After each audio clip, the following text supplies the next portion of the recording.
আল্লাহর নবীজি একটা জানাজার মধ্যে গেলেন, গিয়া নিজে জিজ্ঞেস করলেন, যারা এখানে আসো তোমরা বলো এই লোকের কোনো ঋণ ছিল কিনা। কেউ কোনো উত্তর দিতেছে না, কারণ তার উপযুক্ত কোনো ছেলে নাই কথাটা বলবে এবং দায়িত্ব নিবে। হজরতে আলী আল্লাহ রসুলের সাহাবী, উনি বললেন, ইয়া রাসূল আল্লাহ, এই লোকটার কিছু ঋণ আছে, কিন্তু উপযুক্ত কোনো সন্তানাদি নাই, ঋণটা আদায় করবে এবং এখানে বলবে। আল্লাহ রসুল বললেন, না, আমি তার জানাজা পড়াতে পারবো না যতক্ষণ পর্যন্ত তার ঋণ আদায়ের ব্যবস্থা না হবে। আল্লাহু আকবার বলেন। আমাদের দেশে জানাজাগুলি এখন জনসভা হয়ে যায়, কি বলেন, নেতাদের বক্তব্য দিতে দিতে সময় শেষ, ইমাম সবাই আর বক্তব্য দিতে সময় পায় না। গরিকাটার টাকা ইমাম সাহেব তাড়াতাড়ি নিয়ত করেন, লোকেরা বিরক্ত হয়ে গেছে, জানাজারা পড়াইলাম। কি বলেন, বক্তব্য কি নেতাদের ছিল? বক্তব্য ছিল ইমাম সাহেবের। তিনি মুসল্লি সম্পর্কে ভালো জানেন, ওনার ঋণ সম্পর্কে তার সন্তানাদেরকে জিজ্ঞেস করে একটা ফায়সালা করবেন। এই ইমাম সাহেব তো বক্তব্য দিতে সুযোগ পায় না, এটাতে একটা জনসভা বানাই লিছে। কি বলেন, হয় কি না? আবার যারা উপযুক্ত ছেলে থাকে তারাও বক্তৃতা দেয় না, কারণ যদি দেয় ঋণের কথা যদি জিগান লাগে, কন লাগে যে আমার আব্বার ঋণ থাকলে আমরা মারতে চাইয়া নিয়েন, এই কথা কন লাগবে থেকে হেতকে আমি বক্তৃতা দিতাম পারি না। এতে রাজনৈতিক মঞ্চে বক্তৃতা দিতে পারে ঠিকই, মেলের মধ্যে কথা কইতে পারে অনর্গল ঠিকই, কিন্তু বাবার জানাজার সামনে দাঁড়াইয়া কথা বলতে পারে না। আল্লাহর নবী বললেন, আমি তার জানাজা পড়াবো না। আলী বললেন, ইয়া রাসূলুল্লাহ, তার উপযুক্ত কোনো ছেলে নাই, গরিব মানুষ, ঋণ আদায়ের কোনো ব্যবস্থা নাই, আপনি জানাজাটা পড়াইয়া দেন। আল্লাহ রসুল বললেন, না, আমি তার জানাজা পড়াবো না যদি কেউ দায়িত্ব না নেয়। আলী বলল, ইয়া রাসূলুল্লাহ, আপনি যদি অনুমতি দেন, আমি আলী দায়িত্ব নিলাম, তার ঋণটা পরিশোধ করে দিব, তারপর আপনি নবী জানাজা পড়তে হবে। আল্লাহ রসুল বললেন, আলী রে, তোমার কথা আমার বিশ্বাস হয়েছে যে ঋণটা পরিশোধ করবা, এই শর্তে আমি তারা জানাজা পড়াইয়া দিলাম। আল্লাহু আকবার। ونشهد أن لا إله إلا الله وحده لا شريك له وأشهد أن محمدا عبده ورسوله أرسله بالحق بشيرا ونذيرا وداعيا إلى الله بإذنه وسراجا منيرا.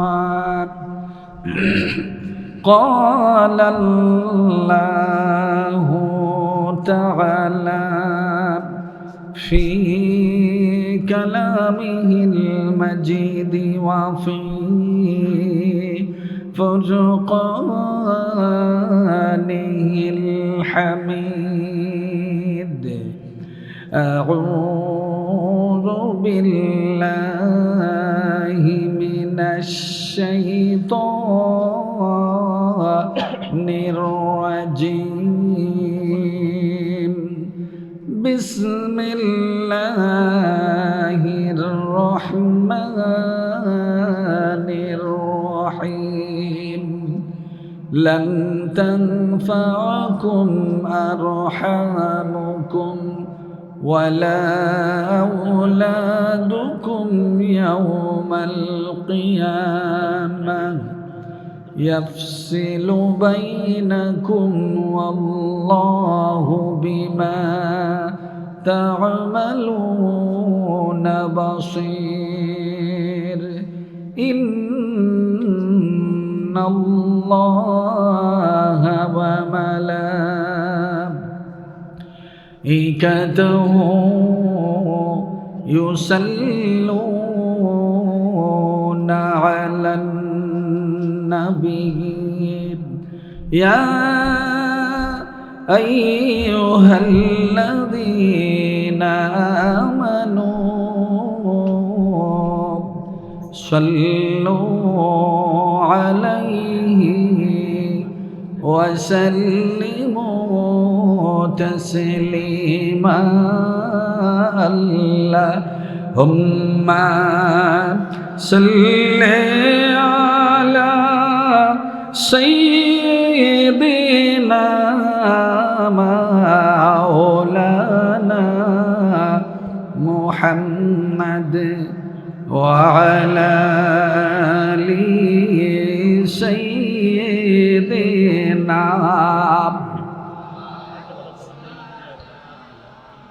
محمد اللهم صل على سيدنا مولانا وعلى آل سيدنا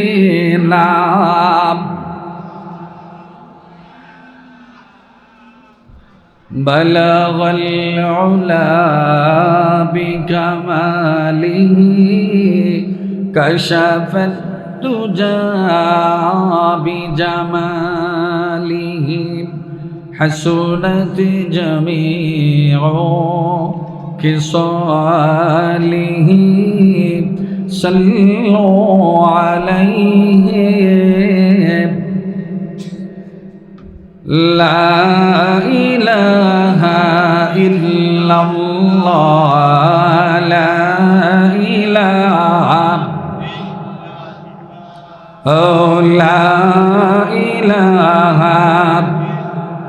لا إله إلا الله محمد رسول الله صلى الله عليه وسلم اللهم آمين ربنا ظلمنا أنفسنا وإن لم تغفر لنا وترحمنا لنكونن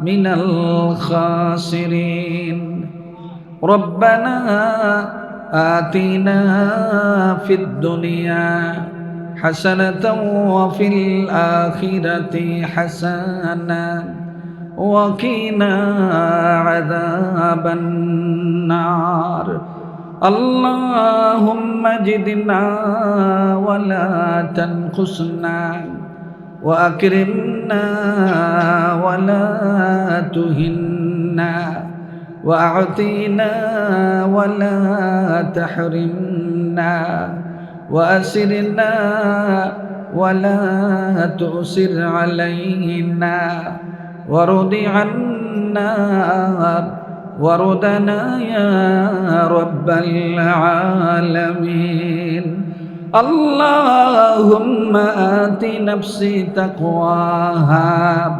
وزكيها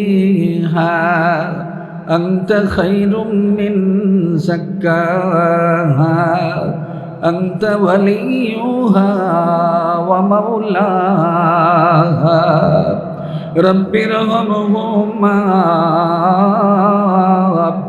كما ربياني صغيرا رب ارحمهما كما ربياني صغيرا رب العالمين চরবাকর পূর্ব দক্ষিণ পাড়া জামে মসজিদ কমিটির উদ্যোগে 14তম বার্ষিক তাফসীরুল কোরআন মাহফিলে আমি অদম গুনাহগার হক্কানি উলামায়ে কিরামদেরকে নিয়ে দাড়ি পাকা পাকা মুরব্বী আমার বাবা চাচাদেরকে নিয়ে তরুণ নবীন উজওয়ান আমার যুবক বন্ধুদেরকে নিয়ে পর্দার অন্তরালে আমার মা এবং বোনদেরকে নিয়ে এতিমার কাঙ্গালের মতো ফরিয়াদের হাত উঠাইয়া দিলাম ও আল্লাহ মেহেরবানি করে আমাদের জীবনের গুনাহগুলি মাফ করে দাও রহমতের নজর দিয়া আমাদের এই মুনাজাতের দিকে তাকাও আল্লাহ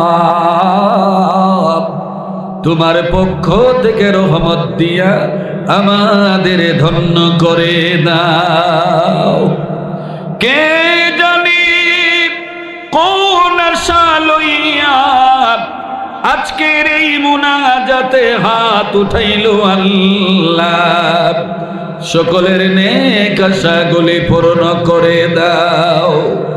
আমাদের জন্ম দুঃখিনী মা,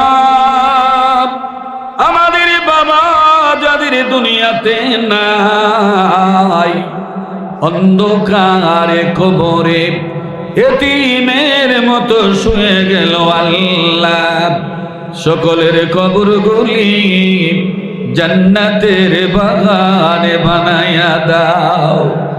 এই গ্রামের মাটির নিচে অন্ধকারে কবরে এতিমের মতো যারা শুয়ে আছে আল্লাহ, সকলের কবরগুলিকে জান্নাতে বানায়া দাও। নবীজির রওজায় আমাদের সালাম পৌঁছে দাও।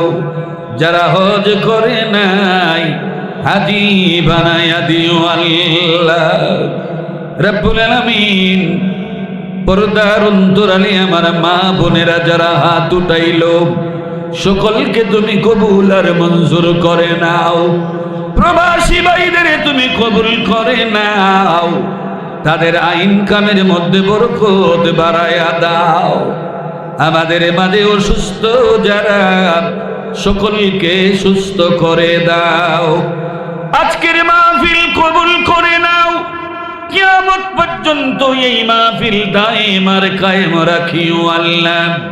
বুদ্ধি পরামর্শ দিয়া, টাকা পয়সা দিয়া যারা মাহফিল সাজাইলো, সকলের সব কিছু কবুল আর মঞ্জুর করে নাও। কোন দিন জানি মালাকুল মউত আমাদের সামনে চলে আসে,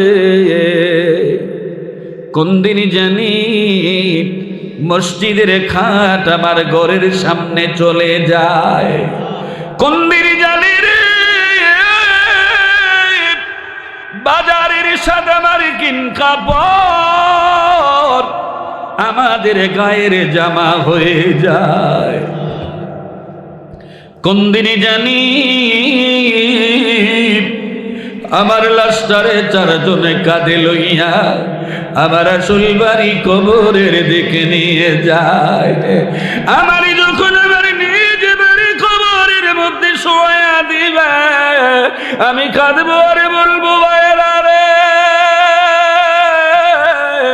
ও আমার আপন জনেরা, আমি কি তোমাদের আপন ছিলাম না? আমার জন্য কি তোদের মায়া লাগে না? আমি তো একা ঘরে থাকতে পারবো না, তখন তো আমার কান্না কেউ শুনবে না। আমাদের যদি আমল ভালো না হয় আল্লাহ, আমাদের তুমি নেক আমলের তৌফিক দান করে দাও। আলিমদের আমিন আমিনের বরকতে আমাদের মোনাজাত কবুল করে নাও। তাকাব্বাল মিন্না মরণ নিদান কালে আমাদের জবানে জারি করে দিও মধুর কলিমা লা ইলাহা ইল্লাল্লাহু মুহাম্মাদুর রাসূলুল্লাহ সাল্লাল্লাহু আলাইহি ওয়াসাল্লাম। সকলে বলুন আলহামদুলিল্লাহ। আরো জোরে আওয়াজ দিয়ে বলেন আলহামদুলিল্লাহ।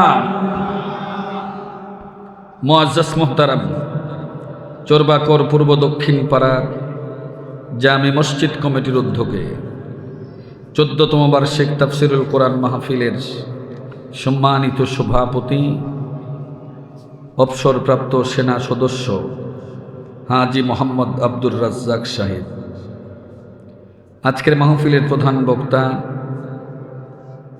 বিশিষ্ট আলেমে দ্বীন, ইসলামী চিন্তাবিদ, আন্তর্জাতিক খ্যাতিসম্পন্ন মুফাসসিরে কোরআন, হাজারো হাজারো আলেমের শ্রদ্ধেয় ও সম্মানিত উস্তাদ হাফেজ মাওলানা মাহমুদুল হাসান মুমতাজি হাফিজাহুল্লাহ, আজকের মাহফিলে দাওয়াতি মেহমান বিশিষ্ট আলেমে দ্বীন, বিশিষ্ট ইসলামী চিন্তাবিদ, চোরবাকর আলিম মাদ্রাসার সম্মানিত অধ্যক্ষ মাওলানা আব্দুল হালিম সাহেব, আজকের মাহফিলের দাওয়াতি মেহমান দারুল আবরার মাদ্রাসাদে বিদ্যারের সম্মানিত মোহতামিম, বিশিষ্ট আলেমে দ্বীন মুফতি রাকিবুল হাসান মাহমুদি হাফিজাহুল্লাহ, আজকের মাহফিলে দাওয়াতি মেহমান বিশিষ্ট আলেমে দ্বীন হযরত মাওলানা রুহুল আমিন সাহেব, সম্মানিত সহসভাপতিবৃন্দ, আজকের মাহফিলের প্রধান অতিথি আলহাজ মোহাম্মদ আবুল হোসেন সরকার, সম্মানিত প্রধান মেহমানবৃন্দ, আমন্ত্রিত মেহমানবৃন্দ, মাহফিল পরিচালনায় রয়েছেন হযরত মাওলানা বদিউল আলম, অন্যান্য সমস্ত ওলামায়ে কেরাম, দিনদার মুত্তাকিন মুহিব্বিন, সম্মানিত মুরব্বিয়ানে আযম, প্রিয় যুবক ভাইরা, পর্দার অন্তরালের শরীফ শ্রদ্ধেয়া মা এবং বোনেরা, আমার অন্তরের অন্তঃস্থল থেকে হৃদয় নিংড়ানো সালাম গ্রহণ করুন। আসসালামু আলাইকুম ওয়া রাহমাতুল্লাহি ওয়া বারাকাতুহু। শুকর আদায় করছি সেই মহান রব আল্লাহ রাব্বুল আলামিনের দরবারে, যিনি আমাদেরকে আজকের মাহফিলে আসার তৌফিক দিয়েছেন। কে দিয়েছেন বলেন? জোরে আওয়াজ দিয়া বলেন কে? সে আল্লাহ পাকের দরবারে অবনত মস্তকে আন্তরিকভাবে বিনয়ের সাথে শুকরিয়া আদায় করি।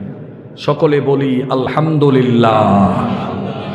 দরুদ এবং সালাম মানবতার মুক্তিকামী সারোয়ারে কায়নাত, উম্মতের কান্ডারি নবী মুহাম্মদুর রাসূলুল্লাহ সাল্লাল্লাহু আলাইহি ওয়াসাল্লামের রওজা মুবারকে মাগফিরাত কামনা করছি আমাদের আপনজনদের জন্যে, আজকে যারা অন্ধকার কবরে, বিশেষ করে আমাদের আব্বা এবং আম্মা যাদের দুনিয়াতে নেই, কবর দেশে চলে গেলেন, আমরা এতিম হয়ে গেলাম, তাদের জন্য আমাদের দোয়া করার নৈতিক একটা দায়িত্ব আছে।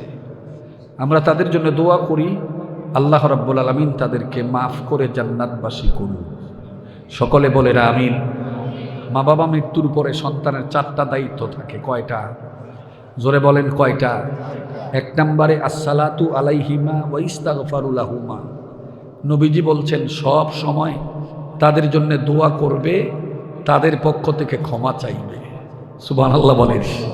সন্তানের দায়িত্ব 1 নম্বরে কি?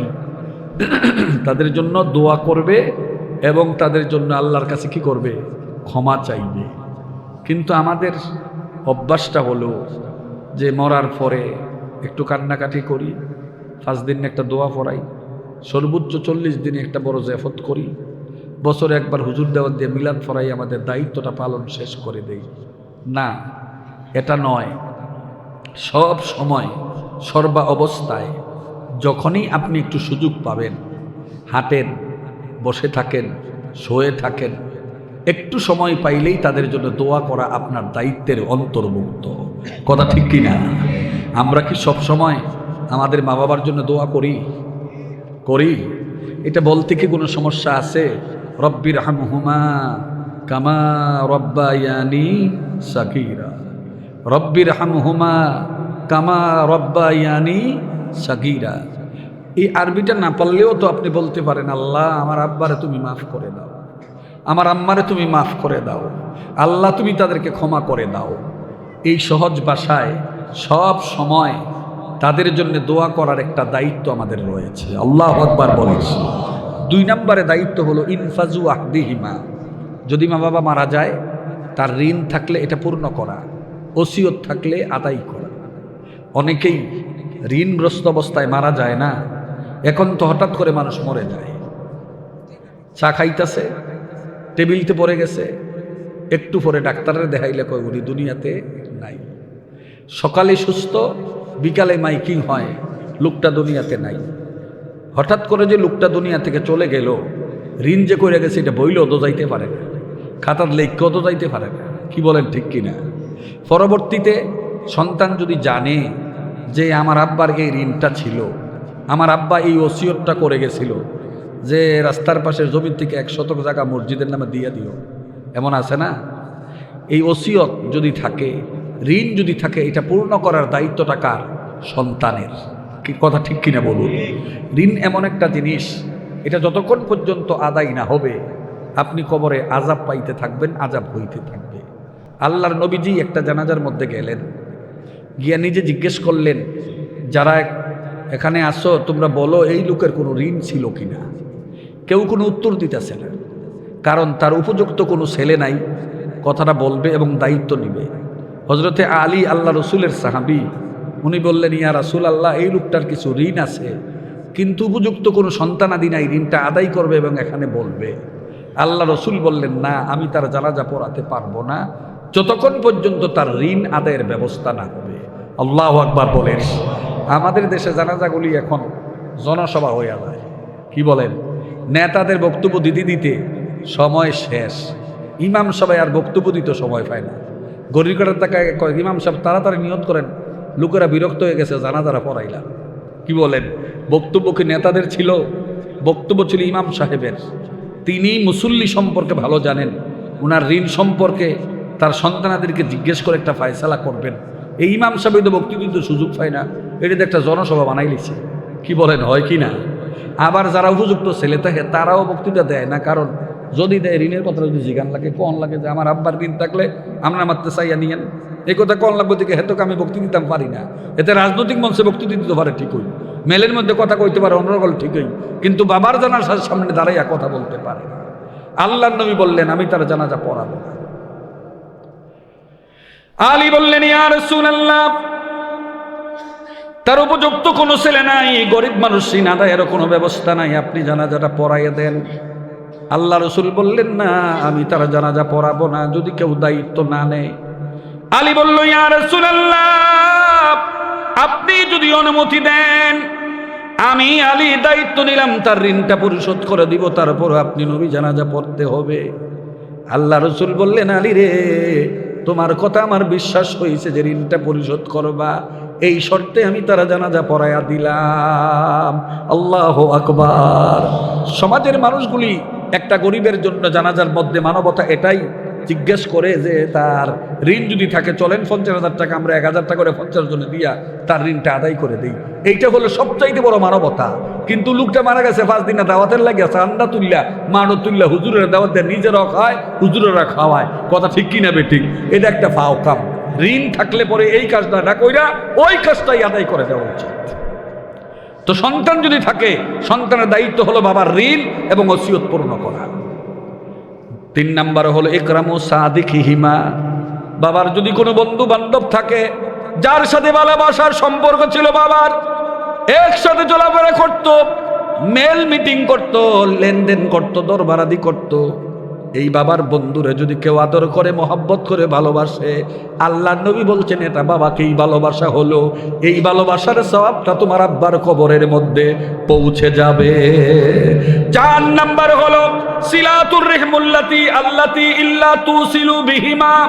যদি আব্বা মারা যায়, আব্বার রক্ত সম্পর্কীয় কোনো আত্মীয় স্বজন যদি থাকে, যেমন বাবা মারা গেছে, বাবার ভাই তো আছে, আমার চাচা, বাবা মারা গেছে, বাবার বন্ধু আছে, আমার ফুফু, এটা তো তার রক্ত সম্পর্কীয় আত্মীয়। এদেরকে যদি কেউ মহব্বত করে, এদেরকে যদি ভালোবাসে, বাবার পরিবর্তে চাচারা যদি খাওয়ায়, বাবার পরিবর্তে ফুফুর যদি খাওয়ায়, কাপড় চোপড় যদি কিনে দেয়, এদের মধ্যে যদি দাওয়াত দিয়ে আনে, তারা যদি তোমার প্রতি খুশি হয়ে যায়, আল্লাহ তোমার প্রতি খুশি হয়ে যাবে।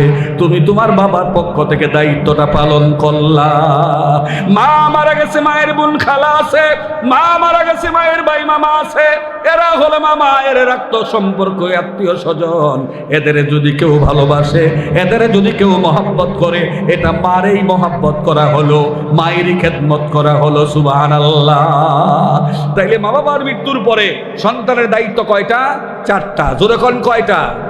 1 নম্বরে আসসালাতু আলাইহিমা ওয়া ইস্তাগফারু লাহুমা, সব সময় তাদের জন্য দোয়া করা এবং ক্ষমা চাওয়া। 2 নম্বরে ইনফাজু হাদিহিমা, যদি তাদের ঋণ থাকে, কোনো ওসিয়ত থাকে, এটা পূর্ণ করে দেওয়া। 3 নম্বরে বাবা এবং মায়ের বন্ধু বান্ধবী যারা আছে, তাদের সাথে একটু ভালো সম্পর্ক রাখা। 4 নম্বরে হলো তাদের রক্ত সম্পর্কীয় আত্মীয় স্বজন যারা আছে, তাদেরকে খেদমত করা, ভালোবাসা, সম্পর্ক বৃদ্ধি করা। যদি এই কাজগুলি করা যায়, সন্তান তার দায়িত্বটা মা বাবার পক্ষ থেকে পালন করলো, আর এই পালনের সওয়াবটা মা বাবার কবরের মধ্যে পৌঁছে যাবে। কথা ঠিক কিনা বেঠিক? এই 4টা দায়িত্ব পালন করা কি আমাদের জন্য খুব কঠিন? কথা বলেন, খুব কঠিন, খুব কঠিন। আর বাবা তো এমন কিছু দিয়ে গেছে যে তার ঋণটা আপনি এটা বেচা পরিশোধ করতে পারবেন। বাবা তো এমন কিছু আপনাকে দিয়ে গেছে, তার ওসিয়তটা আপনি পূর্ণ করতে পারবেন। এইটা যদি আপনি কৃপণতা করেন, আপনার মৃত্যুর পরে উল্টে আপনার সন্তানও আপনার ব্যাপারে এই কাজ করবে। তাইলে এই চারটা দায়িত্ব আমাদের যাদের আব্বা আম্মা নাই, এটা আমরা পালন করব ইনশাআল্লাহ। পারবো কিনা বলেন, পারবো কিনা? কারা কারা পারবো একটু হাত উড়ান তো দেখি। আল্লাহ আমাদের কবুল করুন, সকলে বলি আমিন। আরো জোরে বলেন আমিন। সম্মানিত ভাইরা, ওয়াজ মাহফিল দেশে কমইতাছে। মাহফিলে লুক কময়, লুক কম হইতো না কি ওয়াজ দি ঘরে ঘরে বাড়িয়ে বাড়িয়ে। আপনি এটা বন্ধ করলে আরেকটা ওয়াজ শুনবে, কথা ঠিক কি নেবে ঠিক। আবার ইউটিউবে তো ওয়াজের কোনো অভাবই নাই। কি বলেন? হেয়া নসায় ওয়াজ মাহফিল শুনতে শুনতে মাহফিলের মধ্যে মানুষের আন্তরিকতা ভালোবাসা নাই। কারণ মানুষগুলি এখন আল্লাহকে ভুইলা, আল্লাহ নবীকে ভুইলা, দিন আর ইসলাম থেকে ভুইলা নিজের পেটের পূজা আর সম্পদ জোগাবার জন্য পাগল হয়ে গেছে। কথা ঠিক কি নেবে ঠিক।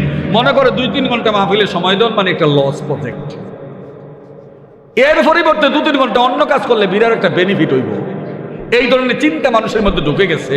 অথচ আমি বলছেন মাজতামা কাওমুন ফি বাইতিল্লাহি মিন বুয়ুতিল্লাহ ইয়াতাদারাসুনাহু ইল্লা নাযালাত আলাইহিমুস সাকিনা ওয়া গাশিয়াতুহুমুর রাহমা ওয়া হাফফাতুল মালায়েকা ওয়া যাকারাল্লাহু ফি মান ইনদাহু। আল্লাহু আকবার বলেন। আল্লাহর নবী বলছেন, আমার উম্মতদের মধ্যে কিছু উম্মত একত্রিত হইয়ে আল্লাহর কোন ঘর সমূহের একটি ঘরে, আল্লাহর ভালো জায়গা সমূহের ভালো একটি জায়গায় যদি ইয়াতাদারাসুনাহু, একজনে কোরআনের কথাগুলি বলে, বাকি তারা কোরআনের কথাগুলি শোনে, এটাকে আরবিতে বলা হয় ইয়াতাদারাসুনাহু। এই কাজগুলি করলে আল্লাহ তাদের 4টা নিয়ামত দান করেন। কয়টা? জোরে বলেন কয়টা? 1 নম্বরে নাজালাত আলাইহিমুস সাকিনা, 2 নম্বরে গাশিয়াতুহুমুর রাহমা, 3 নম্বরে হাফফাতুল মালায়েকা, 4 নম্বরে যাকারাল্লাহু ফি মান ইনদাহু।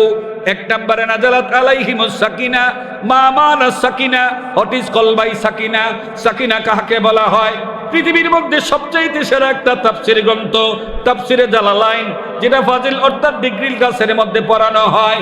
এর লেখক হইল 2 জন, একজন জালালউদ্দিন সুয়ুতী রহমাতুল্লাহ আলাই, আরেকজন জালালউদ্দিন মুহল্লি রহমাতুল্লাহ আলাই।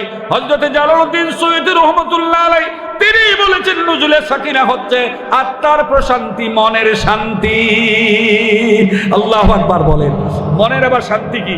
যার মধ্যে নুজুলে সাকিনা, আত্মার প্রশান্তি তৈরি হবে, যেই কাজে যাবে এই কাজে লোকটা সফল হবে, যেই কাজের মধ্যে যাবে এই লোকটা সম্মান পাবে, ইজ্জত পাবে, আল্লাহ তার জীবনের সকল কাজগুলি সহজ করে দিবেন। সুবহানাল্লাহ বলতেন না? আর এই লোকগুলো রাইতে শুইতে দেরি হইব, ঘুমাইতে দেরি হইতো না।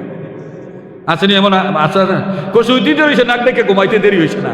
আবার যার উপরে নুজুলে সাকিনা নাজিল হয়, এই ব্যক্তি যেখানে যায় এখানেই ধরা খায়, যেখানে যাই অপমানিত হয়, যেখানে যাই তার সফলতা নাই। ওই ব্যক্তি ট্যাবলেট খাইয়া ঘুমাইলো, রাতে 25 বার হজে কয়, আরে খোদার রাত কম মালে যে হইব আল্লাহ জানে। কি বলেন, আছে কিনা? এটা হলো জীবনের দামি একটা সম্পদ, নুজুলে সাকিনা। আল্লাহ এই মাহফিলের কারণে আমাদের দান করে দিতে পারে। সুবহানাল্লাহ বলেন, সুবহানাল্লাহ বলেন, আল্লাহু আকবার বলেন। 2 নম্বরে হলো গাশিয়াতুহুমুর রাহমা। আল্লাহ রাব্বুল আলামিন এই মাহফিলের কারণে প্যান্ডেলটাকে রহমত দিয়ে ডেকে রেখেছেন, চেয়ে রেখেছেন, আচ্ছাদিত করে রেখেছেন। আল্লাহর অবারিত রহমত আমাদের উপরে নাজিল হবে। রহমতটা আমাদের জন্য এমন প্রয়োজন এবং জরুরি। আল্লাহর নবী যখন আল্লাহর কাছে কোনো ফরিয়াদ করতেন, বারবার বলতেন, আল্লাহ তুমি আমাদের রহমত দাও, তুমি আমাকে রহমত দাও, তুমি আমার রহমত দিয়া ধন্য করে দাও।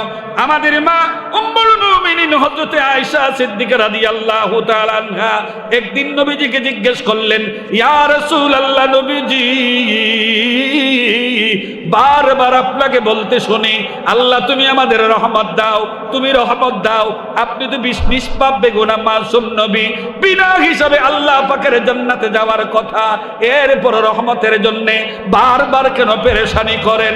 আল্লাহর নবী ডাক দিয়ে বলে, আয়েশা, এই পৃথিবীর কোন মানুষ আল্লাহর রহমত ছাড়া আল্লাহ পাকের জান্নাতে যাইতে পারবে না। এমনকি আমি নবীও আল্লাহ পাকের জান্নাতে যাইতে হলে আল্লাহর রহমতের দরকার হবে। আল্লাহু আকবার বলেন। আল্লাহর নবীজির যদি রহমতের দরকার হয়, এই রহমতের আমাদের দরকার আছে কিনা? আমরা এই রহমত চাই কি চাই না? কারা কারা চাই একটু হাত উঠায় দেখায় দেন, ডাক দেন, আল্লাহ আল্লাহ আপনি রহমত দিয়ে ধন্য করে দেন। সকলে বলি আমিন। 3 নম্বরে হলো হাফফাতুল মালায়েকা। আল্লাহর একদল ফেরেশতা এই মাহফিলকে লক্ষ্য করে এলাকার মধ্যে চলে আসছে। চতুর্দিকে এরা দাঁড়িয়ে গেছে, একজনের কাঁধে একজন, একজনের কাঁধে একজন, দাঁড়াতে দাঁড়াতে এদের সীমা ছাড়িয়ে গেছে আরশ পল্লা পর্যন্ত। এরা আল্লাহর ডাক দিয়ে বলে, আল্লাহ তোমার এই বান্দাগুলি মাহফিলের মধ্যে হাজির হয়ে তাদের জীবনের গুনাহগুলি তারা মাপ চাইতেছে। আয় আল্লাহ, যা শুনতেছে তা আমলের জন্য সিদ্ধান্ত নিচ্ছে, তাদের দিকে আমাদের মায়া লেগে গেছে। আল্লাহ তাদের পক্ষ থেকে আমরা ফরিয়াদ করি, মেহেরবানি করে তাদের তুমি মাফ করে দাও। আল্লাহু আকবার বলেন। রব্বুল আলামিন বলবেন, ফেরেশতারা জেনে রাখো, সাক্ষী থাকো, আমি আল্লাহ আমার এই বান্দাগুলিকে মাফ করে দিয়েছি। 4 নাম্বার হলো যাকারাল্লাহু ফীমান ইনদাহু, আল্লাহ আল্লাহর এই বান্দাগুলিকে স্পেশাল ভাবে স্মরণ করে। আল্লাহ যাকে স্পেশাল ভাবে স্মরণ করে ওই ব্যক্তি পরম সৌভাগ্যবান, ওই ব্যক্তি দুনিয়াতে সম্মান পাবে, পরকালে আল্লাহর জান্নাতের মালিক হবে। হাদিস শরীফের মধ্যে আছে, আল্লাহ যদি আল্লাহর কোনো বান্দাকে ভালোবাসে ফেরেশতাদের জানায় দেয়, ও ফেরেশতারা আমার এই বান্দাগুলিরে আমি ভালোবাসি, তোমরাও তাদেরকে ভালোবাসতে থাকো। সুবহানাল্লাহ বলেন। আল্লাহর ফেরেশতারা আমাদের জন্য দোয়া করবেন, ভালোবাসবেন, সমস্ত সৃষ্টিকে জানিয়ে দিবেন, শুনছো আল্লাহ নাকি আল্লাহর এই বান্দারে ভালোবাসে, তোমরাও তারে ভালোবাসো, আমরাও তারে ভালোবাসো। আল্লাহর কুল মাখলুকাত আমাদের জন্য দোয়া করবে, মাগফিরাত কামনা করবে। এই 4টা নিয়ামত এই মাহফিলের মধ্যে আসলে পাওয়া যায়, অথচ লোকগুলি মনে করে এইটা একটা লস প্রজেক্ট। এই নিয়ামতগুলি আমাদের জন্য দরকার আছে না নাই? কি বলেন, দরকার আছে কিনা নাই? আমরা এই নিয়ামতগুলি চাই কি চাই না? কারা কারা চাই একটু হাত উড়ান তো দেখি, ডাক দেন, আল্লাহ আল্লাহ আপনি আমাদেরকে আপনার নিয়ামতগুলি দিয়া ধন্য করে দেন। সকলে বলেন আমিন, আরো জোরে বলেন আমিন। কুরআনুল কারীমের ছোট্ট একটা আয়াত আমি তিলাওয়াত করেছি, কারণ আমাদের দেশে বলতেছিলাম মাহফিল হয় অনেক অনেক কিছু হচ্ছে, কিন্তু ওয়াজ আমরা শুনি ঠিকই, কিন্তু আমল যেভাবে করা দরকার এভাবে করে না। আমলের অভাব এখন যথেষ্ট রয়ে গেছে। আমল ছাড়া কোনো ব্যক্তিকে আল্লাহর জান্নাতে যেতে পারবে? ইয়াতবিউল মাইয়িতু সালাসা ফায়ারজিউ ইসনানি ওয়া ইয়াবকা ওয়াহিদ ফায়ারজিউ মালুহু ওয়া আহলুহু ওয়া ইয়াবকা আমালুহু। রাসূল তো বলছে, একটা মানুষ যদি মারা যায় তাকে 3টা জিনিস তালাশ করে, অনুসরণ করে, 2টা জিনিস ফিরে আসবে, একটা জিনিস তার কবরের সঙ্গী হবে। মালসামানা আপনজন, আত্মীয় স্বজন যা আমার কবরের মধ্যে গিয়েছিল দাফন করতে, আপনরাও চলে আসবে, মালসামানও চলে আসবে। ওই আপকা আমালুহু, আমার নেক আমল আমার কবরের সাথী হবে, সঙ্গী হবে। তারাই তো আমাকে আল্লাহর জান্নাতে পৌঁছাতে সহযোগিতা করবে। আল্লাহু আকবার বলতেন না? আল্লাহু আকবার বলতেন না? আল্লাহ কোরআনের মধ্যে বলছেন, লান তানফাকুম আরহামুকুম ওয়ালা আওলাদুকুম ইয়াউমাল কিয়ামা ইয়াফসিলু বাইনাকুম আল্লাহু বিমা তা'মালুনা বাসীর। যে তোমার আপনজন, আত্মীয় স্বজন, আওলাদ পর্যন্ত দুনিয়ার সব কিছু কিয়ামতের দিন তোমার কোনো উপকারে আসবে না, কাজে আসবে না, উপকার করতে পারবেও না। ইয়াফসিলু বাইনাকুম আল্লাহু বিমা তা'মালুনা বাসীর। আল্লাহ তোমার ব্যাপারে রায় দিবেন, ডিসিশন দিবেন, সিদ্ধান্ত দিবেন, তুমি জান্নাতে যাবে না জাহান্নামে যাইবা, তার ডিক্লারটা দিবেন তোমার আমল দেখে। কি দেখে? জোরে বলেন, কি দেখে? আমি মন্ত্রী ছিলাম, এটা আল্লাহর দেখার বিষয় হবে না। আমি এমপি ছিলাম, এটা আল্লাহর দেখার বিষয় হবে না। আমি সম্পদশালী ছিলাম, এটা আল্লাহর দেখার বিষয় হবে না। আমি প্রভাবশালী ছিলাম, এটা আল্লাহর দেখার বিষয় হবে না। আমি ক্ষমতাশালী ছিলাম, এটা আল্লাহর দেখার বিষয় না। আমি একজন রিক্সা চালক ছিলাম, আমি একজন কুলি ছিলাম, আমি একজন মজদুর ছিলাম, আমি সমাজের নাখান্দা নাখাস্তা মানুষ ছিলাম, আমার আমলটা ভালো থাকার কারণে আমি আল্লাহর জান্নাতে যেতে পারবো। কথা ঠিক কিনা? এই জন্য রাসূল বলছেন, ইন্নাল্লাহা লা ইয়ানজুরু ইলা সুওয়ারিকুম ওয়া আমওয়ালিকুম ওয়ালাকিন ইয়ানজুরু ইলা কুলুবিকুম ওয়া আ'মালিকুম। আল্লাহর নবী বলছেন, আল্লাহ তোমার সুঠাম দেহের দিকে তাকায় না, তোমার বিল্ডিং এবং অট্টালিকার দিকে তাকায় না, আল্লাহ তাকাইবে তোমার ঈমান এবং আমলের দিকে। ঈমান যদি তোমার ভালো হবে, আমল যদি তোমার ভালো হবে, তুমি আল্লাহর জান্নাতে যাইতে পারবা। আল্লাহু আকবার বলে। আয়াতটা যখন নাজিল হইল, অন্যান্য সময় কোরআনের আয়াত নাজিল হইলে পরে রাসূলের মধ্যে একটা পেরেশানি থাকে, কত তাড়াতাড়ি কোরআনের আয়াতটা সাহাবাদের কাছে পৌঁছে দেয়া যাবে। আর সাহাবারা পাইলে পরে তাদের মধ্যে একটা পেরেশানি থাকতো যে কত তাড়াতাড়ি এটা মানুষের কাছে পৌঁছে দেয়া যাবে এবং আমল করা যাবে। আজকে নবীজি কাঁদতে শুরু করলেন। আল্লাহু আকবার বলেন। সাহাবারা জিজ্ঞেস করলেন, নবীজি অন্য সময় কোরআনের বিধান নাজিল হয়ে পরে আপনার সিস্টেম, আজকে সিস্টেমে একটু ভিন্নতা দেখছি। আপনি কেন কাঁদতেছেন, কারণটা কি? আল্লাহর নবী বলল, সাহাবারা, আজকে এমন একটা আয়াত আমার উপরে নাজিল হয়েছে, এমন একটা বিধান আমার আল্লাহ দিয়েছে, ইচ্ছা করলেই আমি আমার আপনজনদেরকে, আমার রক্ত সম্পর্কীয় লোকদেরকে পরকালে সুপারিশ করতে পারবো না, যদি না তার আমলটা ভালো না হয়। আল্লাহু আকবার বলেন। কি লাগবে? আমল। জোরে বলেন, কি লাগবে? আমল। এই কথা বলার পরে নবীজি নিজের নাতি হাসান এবং হুসাইনকে ডাকলেন, নিজের জামাতা হযরতে আলীরে ডাকলেন, নিজের একমাত্র জীবিত আওলাদ হযরতে ফাতেমা রাদিয়াল্লাহু তাআলা আনহারে ডাকলেন। আল্লাহু আকবার বলেন। সকলেই নবীজির কাছে হাজির। লাব্বাইক ওয়া সাদাইক ইয়া রাসূলুল্লাহ। নবী গো, কিসের জন্য ডাকছেন, কোন প্রয়োজনে ডাকছেন? আমরা হাজির হয়ে গেছি। আল্লাহর নবীজি এদের সাথে কথা বললেন, পার্সোনালি কথা বললেন, ব্যক্তিগত কথা বললেন। এর মধ্যে প্রথম কথা বললেন হযরতে হাসান এবং হুসাইনের সাথে। সুবহানাল্লাহ কর। হাসান হুসাইন নবীজির নাতি, যাদের ব্যাপারে নবীজির ঘোষণা ছিল, আল হাসান ওয়াল হুসাইনি সাইয়্যিদা শাবাবি আহলিল জান্নাহ। আমার নাতি হাসান এবং হুসাইন জান্নাতের সমস্ত যুবকদের সর্দার। সুবহানাল্লাহ কর। যুবকদের সর্দার মানে সমস্ত পুরুষদের সর্দার। আর এই পুরুষদের সর্দার হইতে হলে জান্নাতে গিয়ে হইব না বাড়ি থেকে হইব? তাহলে এরা জান্নাতি। সুবহানাল্লাহ। যাদেরকে নবীজি খুব বেশি ভালোবাসতেন, আহাব্বু আহলে বাইতে আল হাসান ওয়াল হুসাইন। আমি আমার নাতি হাসান হুসাইনকে পৃথিবীতে সবচাইতে বেশি আদর করি। সুবহানাল্লাহ বলেন। রাসূল বলছে, যারা আমার নাতিদেরকে ভালোবাসে তারা যেন আমি নবীকে ভালোবাসে, আর আমার নাতিরে যারা ভালোবাসে না তারা যেন আমি নবীকেও ভালোবাসে।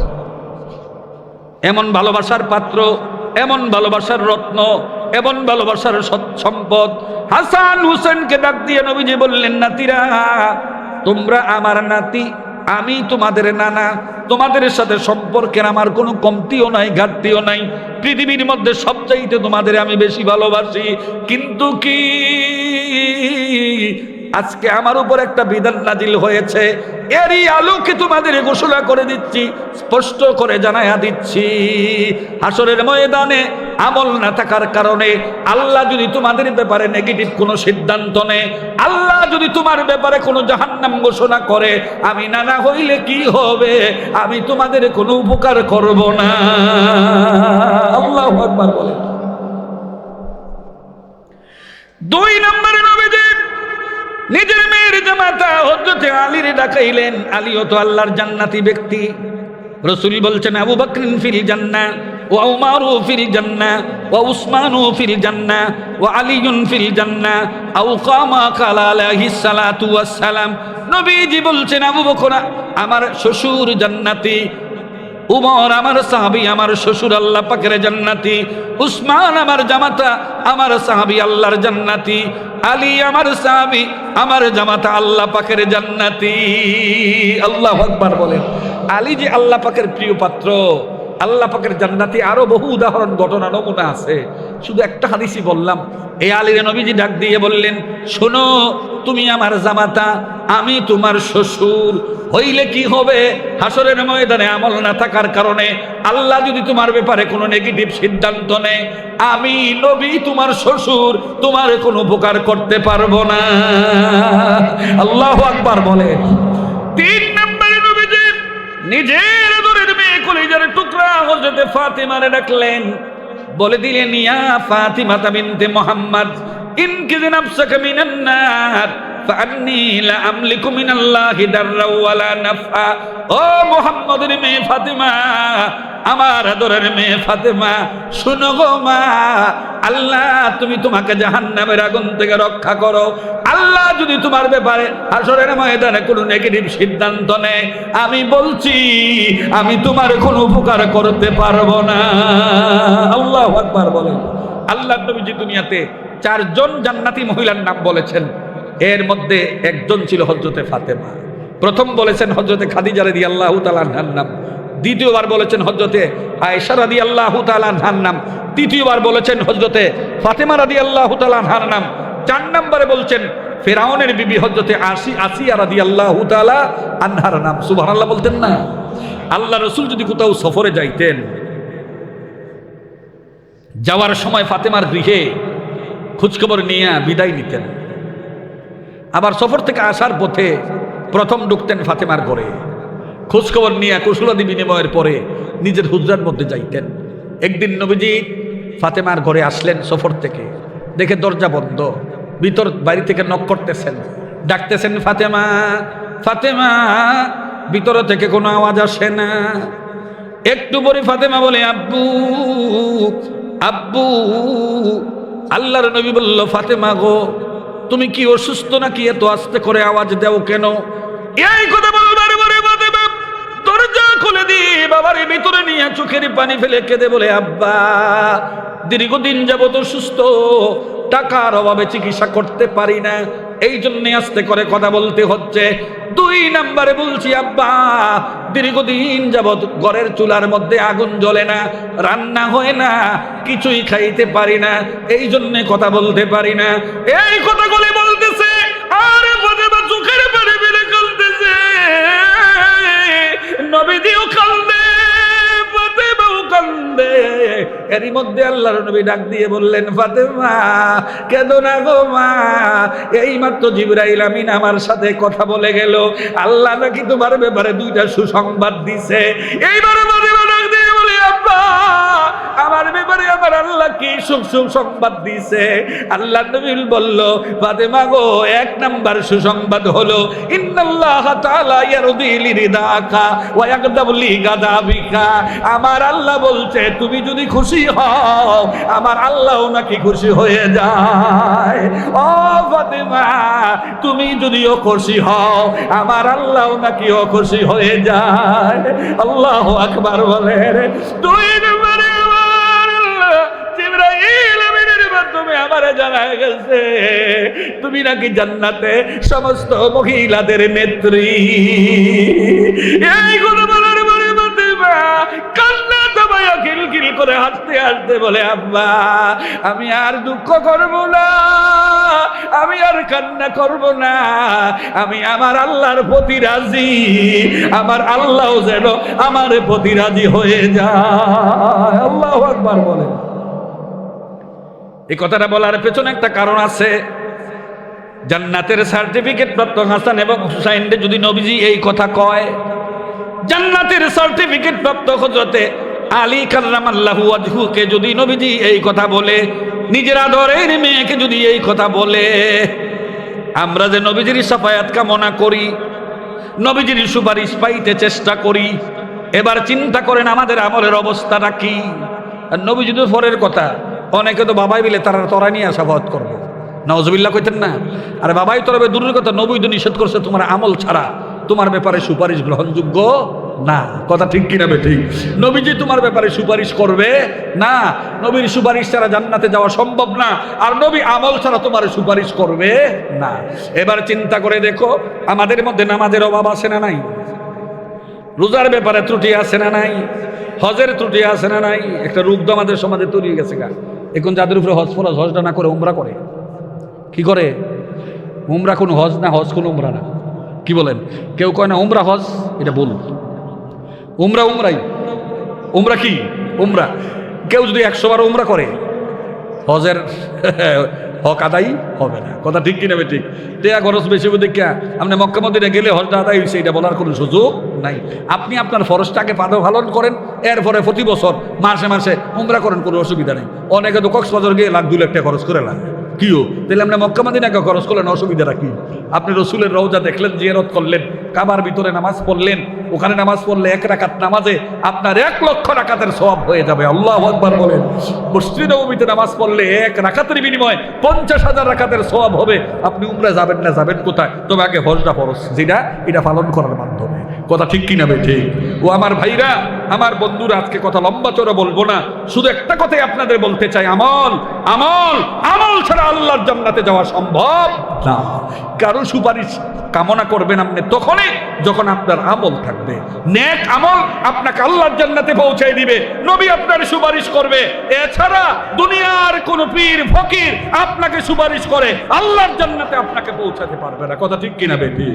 এই জন্য আমাদেরকে নেক আমল করা দরকার আছে না নাই? কথা বলেন, দরকার আছে না নাই? আমরা নেক আমল করব কি করব না? নেক আমল বলতে নামাজ 5 ওয়াক্ত পড়ব, রোজার মাস আসলে আমরা রোজা রাখবো, হজ ফরজ হইলে হজ করব, জাকাত ফরজ হইলে জাকাত দিব, মিথ্যা কথা বলবো না, সুদ খাইব না, ঘুষ খাইব না, জানাবে বিচার করব না, সাদাবাজি টেন্ডারবাজি করব না। আল্লাহর কোরআনের বিধানের আলোকে আমাদের জীবনটাকে আমরা পরিচালিত করতে চেষ্টা করব। এটার নাম কি? আমল। এটার নাম কি? জোরে বলেন, এটার নাম কি? আমল। এই নেক আমল আমরা করতে পারবো তো ইনশাআল্লাহ? পারবো তো ইনশাআল্লাহ? অতীতে যেই ত্রুটি ছিল এই ত্রুটিগুলি কাটাইয়া এখন থেকে ভালো পথে চলতে পারবো তো ইনশাআল্লাহ? কারা কারা পারবো একটু হাত উঠান তো দেখি। আল্লাহ আমাদের কবুল করুক, সকলে বলি আমিন। সকলে ডাক দেন আল্লাহ আল্লাহ আল্লাহ। আমাদের তুমি নেক আমলের তৌফিক দান করো, সকলে বলেন আমিন। আরো জোরে বলেন আমিন। সম্মানিত ভাইরা, যদিও আমরা মানুষ কম, কিন্তু পুস্টারের মধ্যে বিশেষ অতিথি, আমন্ত্রিত মেহমান, সহসভাপতি মাসাল্লাহ 1 জন 2 জন 3 জন 4 জন 5 6 7 8 অন্য জায়গায় সহসভাপতি থাকে 1 জন, আপনারা বানাইছেন কয়জন? 8 জন। তাহলে বোঝা গেল আপনাদের এলাকার সম্মানিত লোকের অভাব নাই, এই জন্য আপনারা 8 জন বানাইছেন, কোনো অসুবিধা নাই। কথা ঠিক কিনা? এটা রাজনৈতিক দলের মতো হয়ে গেছে। কেউ রাজনৈতিক দলে দেখবেন সভাপতি থাকে 1 জন, 331 জন থাকে সহসভাপতি। কথা ঠিক কিনা? ঠিক। যারা সভাপতি বানাইছেন তারা তো দোষ নাই, তারা তো কইছেন আপনি বানান। আপনারা সম্মান করে যেহেতু বানাইছেন, আল্লাহ তাদেরকে সম্মানিত করে দেখ, সকলে বলি আমিন। আপনারা এই আবার কিছু মনে করছেন নাকি? কথা কনে না, এটা আপনারা দোষ নাই। যদি কেউ সভাপতি থাকেন রাখবেন না। আবার এটাও একটা আছে বিভিন্ন জায়গায়, সভাপতি মাহফিলও থাকে না, সহসভাপতিও থাকে না। সভাপতি সাহেব আছেন নি? তাহলে ধন্যবাদ যে আমাদের সভাপতি আছে, একজন মুরব্বী, একজন সম্মানিত বানাইছে। কি বলেন? প্রধান অতিথি বিশেষ অতিথি অনেকেই থাকে না, মাহফিলটায় খাই দিলা, ফোন করে কো মসজিদের লাগলে কিছু দিয়ে দেন, মাহফিলটা খুলে যাই পারতাম না। হয় কিনা? হয় কিনা? তো আমি জিজ্ঞেস করলাম, আপনাদের মসজিদটা চমৎকার এবং সুন্দর, কিন্তু মনে হয় মুসল্লি জায়গা হয় না, দোতলাটা করার প্রয়োজন। আপনাদের সিদ্ধান্ত হয়েছে, কমিটি সিদ্ধান্ত নিয়েছে, সামনে দোতলার কাজটা করবো নাকি সভাপতি সাহেব? তো দোতলার কাজটা করলে 10 মিলে করি কাজ, হারি জিতি নাহি লাজ। কথা ঠিক না? একজনে ইচ্ছা করলে একটা মসজিদ বানাইতে পারে, কিন্তু এই মন্দ আল্লাহ অনেকের দেয় নাই। কি বলেন? দিছে।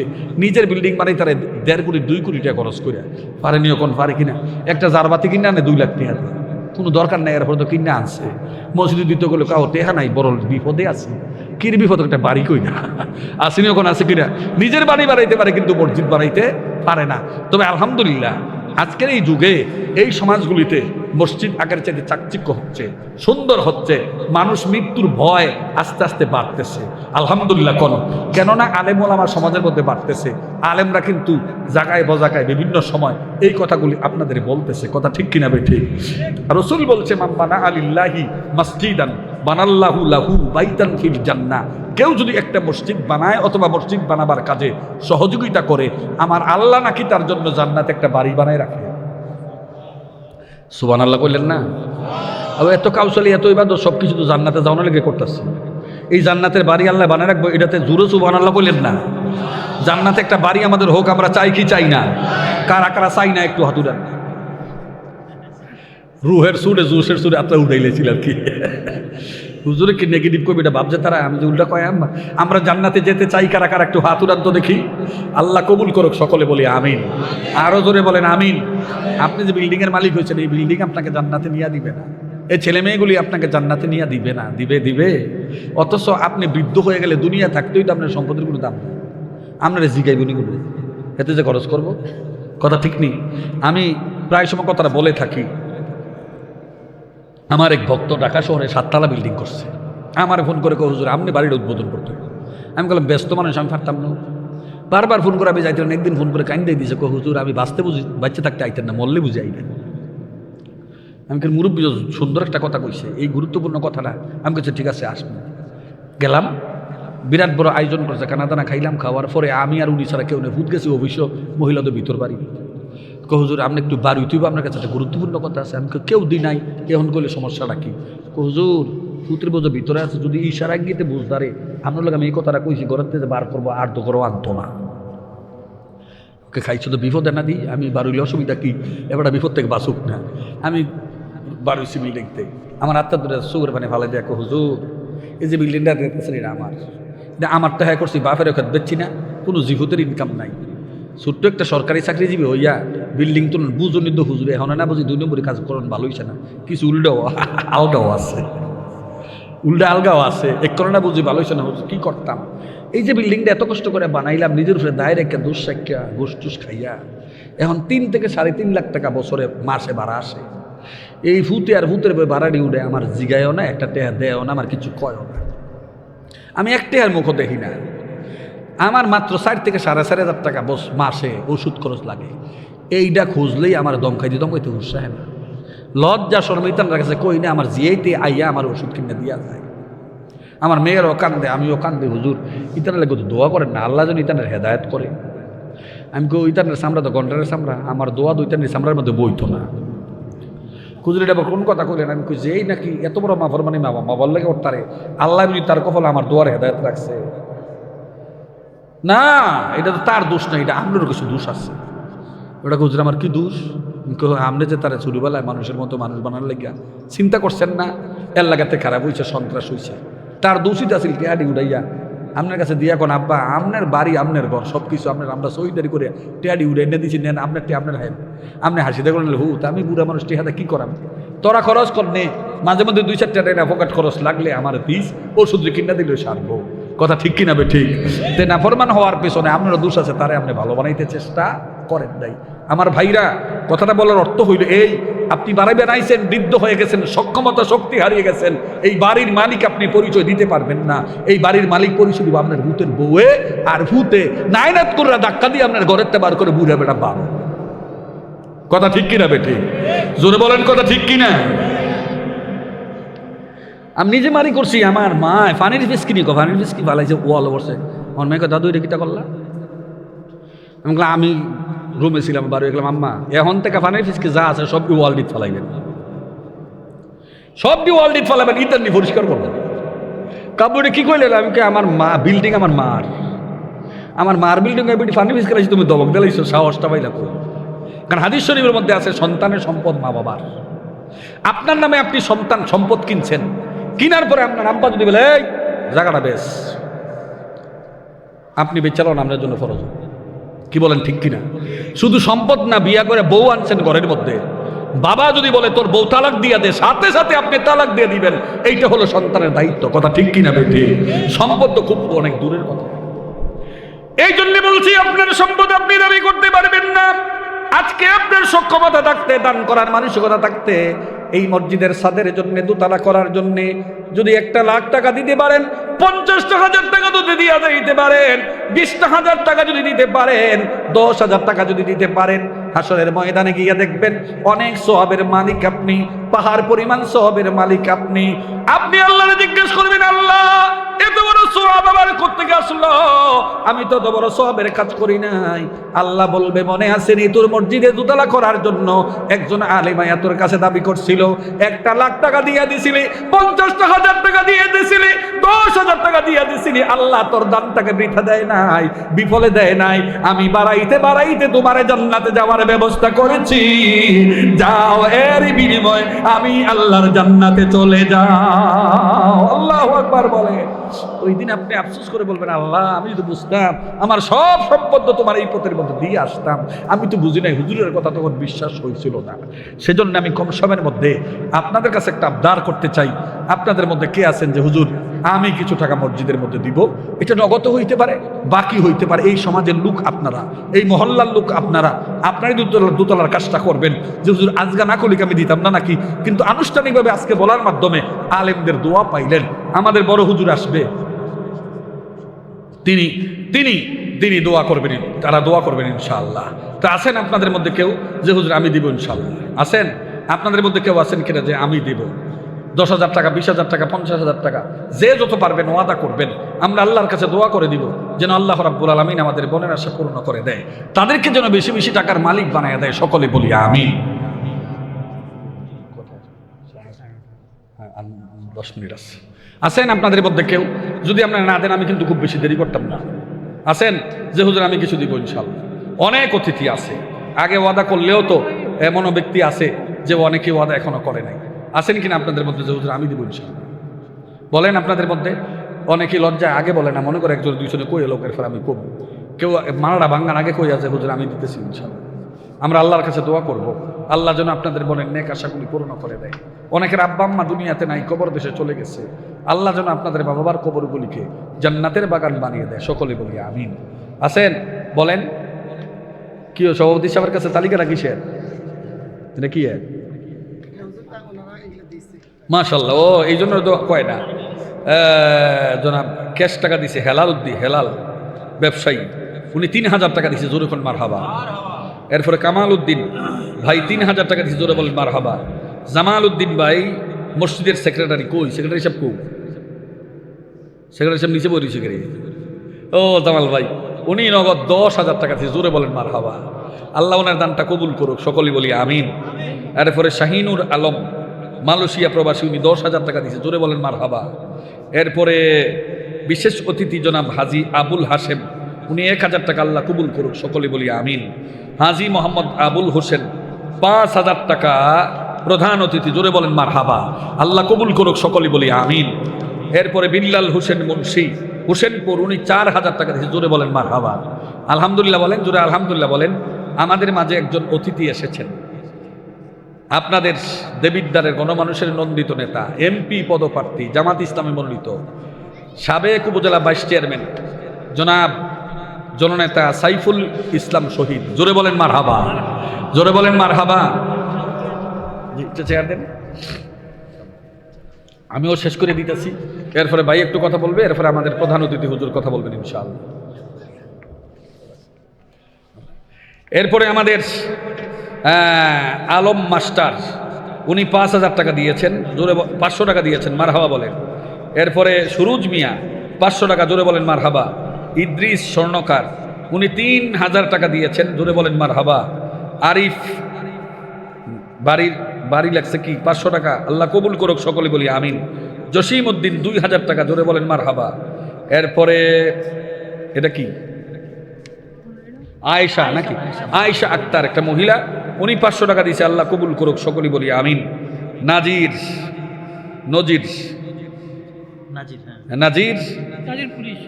পুলিশ, ওনার মায়ের দোয়ার জন্য উনি 3,000 টাকা দিয়েছেন, জোরে বলেন মারহাবা। হাবিব মুন্সি হোসেনপুর, উনি 1,000 টাকা দিয়েছেন, জোরে বলেন মারহাবা। তারপরে শামসুল হক বানিয়াপাড়া, উনি 2,000 টাকা, জোরে বলেন মারহাবা, আল্লাহ কবুল করুক, সকলে বলি আমিন। ইকবাল হোসেন, উনি 1,000 টাকা দিয়েছেন। সফিউল্লাহ ভাই, উনি 3,000 টাকা দিয়েছেন, জোরে বলেন মারহাবা। আলহামদুলিল্লাহ, আমাদের অতিথিরা যারা ওয়াদা করার মতো আগেই ওয়াদা করে ফেলছে, এখনো যদি কেউ ওয়াদা না করে থাকেন আপনারা ওয়াদা করতে পারেন। আব্দুর রহিম সাহেব আসেনি, না আসেনি, একজন নাই, বিদেশ।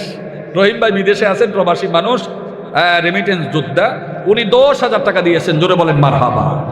এরপরে তানভীর বিদেশ থাকে, উনি 5,000 টাকা, জোরে বলেন মারহাবা। ফয়েজ আহমদ, উনি কি বিদেশ, ছেলে অসুস্থ, এই জন্য উনি আসতে পারে নাই, উনি 5,000 টাকা, জোরে বলেন মারহাবা। 500 টাকা লিখে রাখছেন তো, 5,000 টাকা,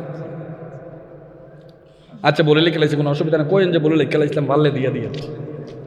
এরপরে আমাদের আব্দুল মান্নান ভাই, উনি আসেনি মাহফিলে, আব্দুল মান্নান সাহেব অসুস্থ বাসায় আছেন, উনি 10,000 টাকা, জোরে বলেন মারহাবা। আর কি কেউ আছে যে দিয়েছেন কিন্তু আমরা নামটা ঘোষণা করি নাই, দেন আমার কাছে দেন। ওনার আব্বার পরিবারের নামের উপরে, বুঝছেন নি, মরহুম সৈয়দ আলী, আমাদের সভাপতি সাহেবের আব্বা মরহুম সৈয়দ আলী, জোরে কোন মারহাবা। ওনার পক্ষ থেকে 50,000 টাকা নগদ, জোরে বলেন মারহাবা। এত আস্তে কোন মারহাবা, তারা 50,000 টাকা গলা ঝুড়ে দিলে আপনার মারহাবা বই যেতেন না, জোরে কোন মারহাবা। আল্লাহ তুমি কবুল করে মঞ্জুর করো, মনের আশা পূর্ণ করে দাও। মরহুম সৈয়দ আহমদ সাহেব সহ ওনার পরিবারের যারা কবরে আছে, ওনাদের সকলকে জান্নাতি বানায়া দাও। আমাদের সভাপতি সাহেবরে তুমি হায়াত বাড়াইয়া দাও, আমিন। নেক আমলের তৌফিক দান করো, সকলে বলি আমিন। আর কে আছেন একটু ওয়াদা করেন, কিরাম আপনি কি ওয়াদা করতে আতুলেছেন? তাহলে একজন আনেন না, মুরব্বী মানুষ টিয়াটা লয়ে রাখছে, আর এই কষ্ট করে উনি আইতো, অসুবিধা আপনি যে আইতেছেন, ফেরেস্তারা ছবি উঠাইতেছে। এই মাসুম আমার ভাই একজন ব্যবসায়ী 2,000 টাকা দিল, আল্লাহ কবুল করে মঞ্জুর করে, মনের আশা পূর্ণ করে দাও, বেশি বেশি টাকার মালিক বানিয়ে দাও, আপনজনদের কবর জান্নাত। হ্যাঁ, আরেকজনে 500 টাকা দিছে, আল্লাহ কবুল করে মঞ্জুর করো, মনের আশা পূর্ণ করে দাও, বেশি বেশি টাকার মালিক বানিয়ে দাও, আপনজনদের কবর জান্নাতের বাগান বানিয়ে দাও আমিন। বাইরা যারা দিবেন তাড়াতাড়ি করেন, বেশি সময় দেওয়া যাবে না কিনা আমার কাছে কবেন। আব্দুস সামাদ পুলিশ, উনি আসরি মাহফিল, কই কই কই মাশাআল্লাহ, উনি 1000 টাকা দিল। আল্লাহ হায়াত বাড়িয়ে দাও, নেক আমলের তৌফিক দাও। আপনজন যারা কবর দেশে চলে গেছে সকলের কবর জান্নাতের বাগান বানিয়ে দাও। নাম হইল আরেকজন, উনি দিছে 500 টাকা। আল্লাহ কবুল করো, মঞ্জুর করো, মনের আশা পূর্ণ করে দাও, বেশি বেশি টাকার মালিক বানিয়ে দেবেন। প্রফেসর ফজল সাহেব উনি 2000 টাকা দিছে। আল্লাহ কবুল করো, মঞ্জুর করো, মনের আশা পূর্ণ করে দাও, বেশি বেশি টাকার মালিক। সাইদুল আমার একজন ভাই, উনি 1000 টাকা দিল। আল্লাহ কবুল করো, মঞ্জুর করো, মনের আশা পূর্ণ করে দাও। শাহাজুদ্দিন প্রবাসী একজন ভাই, উনি 500 টাকা দিছে। আল্লাহ কবুল করে, মঞ্জুর করে, মনের আশা পূর্ণ করে দাও, বেশি বেশি টাকার মালিক বানিয়ে দাও। আপনজনদের কবর জান্নাতের বাগান বানিয়ে দাও। রুহুল আমিন হুজুর কাটাও, মাশাআল্লাহ মাশাআল্লাহ, একজন আলেম, উনি 1000 টাকা দিল। আল্লাহ কবুল করো, মঞ্জুর করো, মনের আশা পূর্ণ করে দাও, বেশি বেশি টাকার মালিক বানাও। হ্যাঁ কে কে? আব্দুল্লাহ রাম্মা দোয়া চাইছে 1000 টাকা। আল্লাহ তুমি কবুল করে, মঞ্জুর করো, আমিন।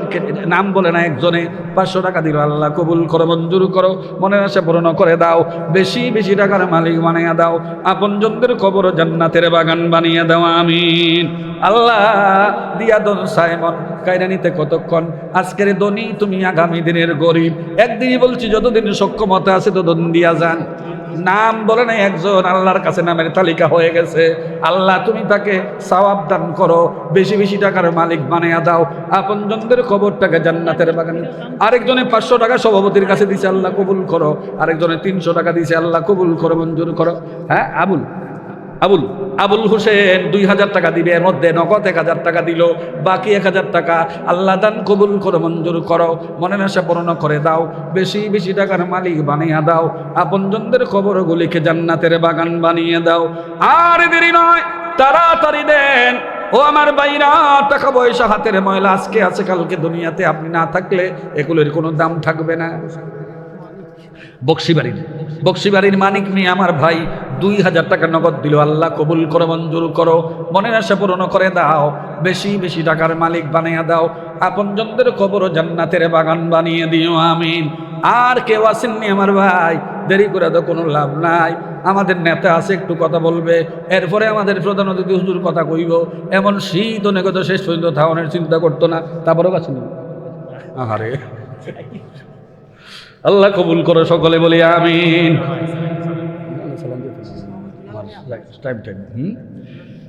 মোহাম্মদ দুলাল মিয়া আমার একজন ভাই 10,000 টাকা, জোরে কোন মারহাবা। আব্বা আম্মা আসেনি দুলাল ভাইয়ের? আব্বা নাই, আম্মা নাই, কবর দেশে চলে গেছে। আল্লাহ আব্বা এবং আম্মার কবর জান্নাতের বাগান বানিয়ে দিও। আমার ভাইটার মনের আশা পূর্ণ করে দিও, বেশি বেশি টাকার মালিক বানিয়ে দাও। কি নাম আব্দুর রশিদ, মৃত মরহুম আব্দুর রশিদ, ওনার নামে আমার এই যুবক ভাইটা 5,000 টাকা দিল। আল্লাহ ওনার আব্বার দানটা আব্বার কবরটাকে জান্নাতের বাগান বানায়া দিও, জান্নাতুম মির রিয়াদিল জান্নাহ বানায়া দিও, মনের আশা পূর্ণ করে দিও, বেশি বেশি টাকার মালিক বানায়া দিও। আপনজনদের কবরগুলিকে জান্নাতের বাগান বানিয়ে দিও আমিন। আর কে আছেন দেন, কিছু কিছু দিয়া শরীক থাকেন, আমরা দোয়া করবো আল্লাহর কাছে। মেহেদি আব্বার জন্য দোয়া চাইছে, আসগর আলী, আল্লাহ আব্বার কবর জান্নাত বানিয়ে দিও, 500 টাকা দিছে, মনের আশা পূর্ণ করে দিও। মোহাম্মদ গোলাম মুস্তফা 10,000 টাকা, যেরকম মারহাবা। ও আস্তে কোন মারহাবা, কিও তারপরে খাওয়ানো লোক, যেরকম মারহাবা। আল্লাহ কবুল করে, মঞ্জুর করা, মনের আশা পূর্ণ করে দাও, বেশি বেশি টাকার মালিক বানিয়ে দাও। হাজী আব্দুল মতিন সহসভাপতি, কত? 5,000 টাকা, জোরে কোন মারহাবা। আল্লাহ বৃদ্ধ মানুষ, আল্লাহ ওনারে হায়াত বাড়াইয়া দিও, যতদিন বেঁচে থাকে নেক আমলের তৌফিক দিও, মনের আশা পূর্ণ করে দিও। ওনার আব্বা আম্মার কবর জান্নাতের বাগান বানিয়ে দিও আমিন। আছে না রে কেউ আছেন কিনা দেন, আল্লাহ যেন কবুল করে, সকলে বলি আমিন।